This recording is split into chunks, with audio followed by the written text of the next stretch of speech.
Hello and welcome back. Almost a year ago, I started eating like this, and although I was very skeptical at first, it ended up being the best change I ever did. I lost fat, not pure weight. I stopped being bloated after meals. I have more energy. I spend a lot less time on cooking. I don't have to be very strict with what I'm eating. I can even eat pizza and burgers. Say hello. Hi. And yeah, I'm talking about intermittent fasting.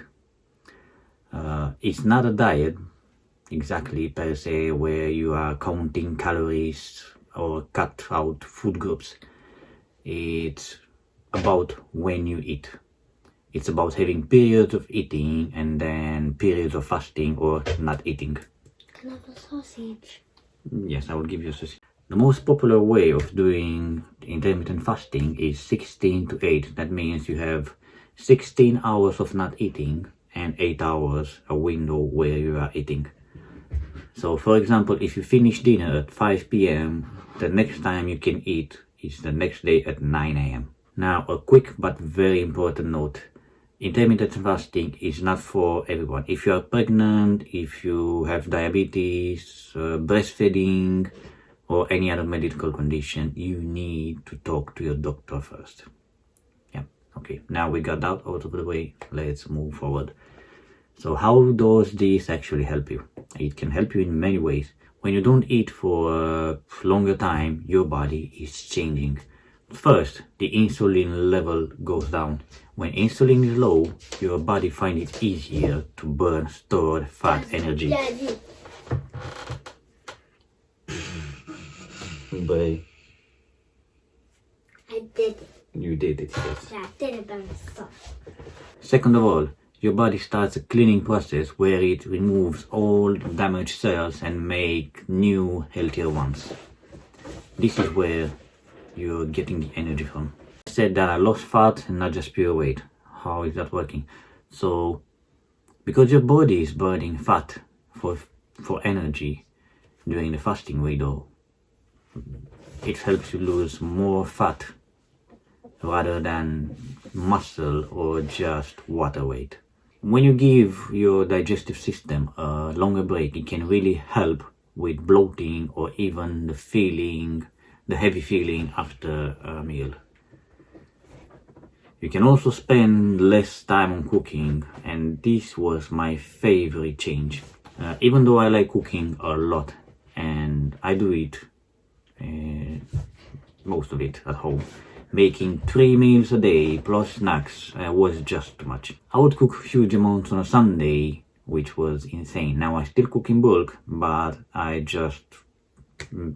it's a lot quicker with less work, and also eating fewer meals means less prep, less washing up, and saving so much time. Because you have a shorter eating window, you have more freedom to eat even whatever you like.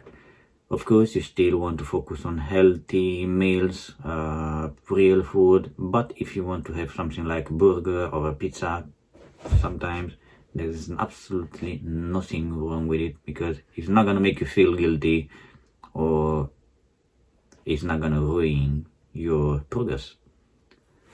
And it's very simple. You don't need to count calories. You maybe have to adjust your macros and think about your macros like we did in the previous video. Now, how do you get started? First of all, you pick your eating window. For me personally, I like to start at 9 a.m. with my first meal and then 5 p.m. my last meal.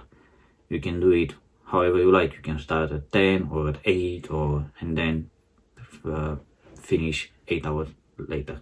I recommend that most of the fasting period is when you sleep, because 16 hours are going to pass by a lot faster when you sleep rather than you're awake. Now, start slow. You don't have to jump straight into 16 hours if you never did this before. You can start with 12, 14, 16. Now, something very important. What can you drink and eat outside the eating window? You can't eat anything, absolutely anything. And when it comes to drinking, you can drink water, black coffee, tea, no problem with this, but no milk, no sugar. The moment you are using milk or sugar, you are breaking your fast. And this is super mega important, the most important rule. When you're fasting, you're fasting.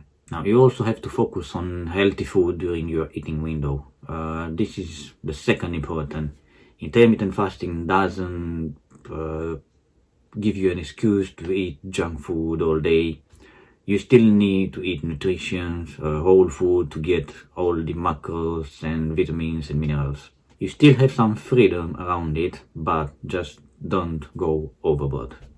Now, for me personally, intermittent fasting has been a game changer for my health, for my energy, and my relationship with food. Now, if you found this helpful, don't forget to like, share, and even comment. Tell me what you think about intermittent fasting, and don't forget to subscribe. This is right now day 8 of my 30 days challenge. Thank you for watching. I'll see you next time. Bye.